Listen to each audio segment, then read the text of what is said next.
Hello guys, ഇന്റർനെറ്റിൽ വൈറലായിരിക്കുന്ന ഒരു chicken dish ഇന്ന് നമുക്ക് ട്രൈ ചെയ്ത് നോക്കിയാലോ. ഇതൊരു നേപ്പാളി ഡിഷാണ്. നേപ്പാളിൽ വളരെ പ്രചാരത്തിൽ ഉണ്ടായിരുന്ന ഒരു പൊട്ടറ്റോ സാലഡാണ് ചുക്കോണി എന്ന് പറയുന്നത്. അതിന്റെ ചിക്കൻ വേർഷനാണ് ഇപ്പോൾ ഇന്റർനെറ്റിനെ സ്റ്റോമിലാക്കിയിരിക്കുന്നത്. അത് ഞാൻ ഉണ്ടാക്കി നോക്കിയിരുന്നു. ചിക്കൻ ചുക്കോണി ഉണ്ടാക്കാൻ ശരിക്കും എടുക്കേണ്ടിയിരുന്നത് ബോൺലെസ് ആയിട്ടുള്ള പീസസ് ആണ്. ഞാൻ കറിക്കട്ടാണ് എടുത്തത്. ഇത് മഞ്ഞളും മുളകും നാരങ്ങാനീരൊക്കെ ചേർത്ത് മാരിനേറ്റ് ചെയ്ത് വെച്ചിട്ട് ഷാലോ ഫ്രൈ ചെയ്തെടുക്കുകയാണ് ചെയ്യേണ്ടത്. ഞാനിവിടെ എയർ ഫ്രൈ ആണ് ചെയ്യുന്നത്.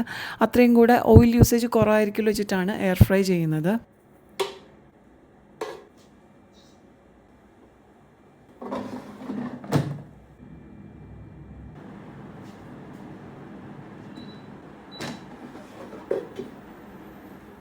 ഫ്രൈ ചെയ്ത് വെച്ച ചിക്കനിൽ ചൂട് മാറുന്നതിന് മുമ്പ് തന്നെ അരിഞ്ഞു വെച്ച സവാളയും പച്ചമുളകും മല്ലിയിലയും കൂടെ ചേർത്ത് നന്നായിട്ട് മിക്സ് ചെയ്ത് അടച്ചു വെക്കണം.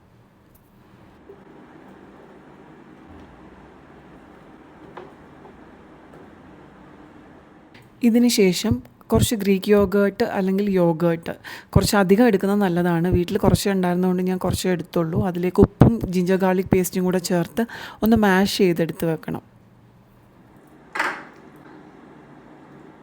ഇനി താളിക്കാനായി എണ്ണ എടുത്തിട്ട് അതിൻ്റെ അകത്ത് മഞ്ഞൾപ്പൊടി, മുളക് പൊടി, കസൂരി മേത്തി ഇവ ഇട്ടിട്ട് ഒന്ന് പുകഞ്ഞ് വരുമ്പോഴത്തേക്ക് തൈരിലേക്ക് ചേർക്കണം. ഞാൻ എടുത്തത് വെളിച്ചെണ്ണയാണ്. ശരിക്കും കടുകെണ്ണയാണ് എടുക്കേണ്ടത്. എനിക്ക് കടുകെണ്ണയുടെ ഫ്ലേവർ ഇഷ്ടമല്ലാത്തതുകൊണ്ടാണ് വെളിച്ചെണ്ണ എടുത്തത്. ശേഷം ഈ താളിച്ച തൈര് നമ്മുടെ അടച്ചു വെച്ചിരിക്കുന്ന ചിക്കനിലേക്ക് ചേർത്ത് നന്നായിട്ട് ഇളക്കിയെടുത്താൽ നമ്മുടെ ചിക്കൻ ചുക്കോണി റെഡിയാണ്. വളരെ സിമ്പിളായിട്ടുള്ളൊരു റെസിപ്പിയാണ്, എന്നാൽ നല്ല ടേസ്റ്റാണ് കേട്ടോ.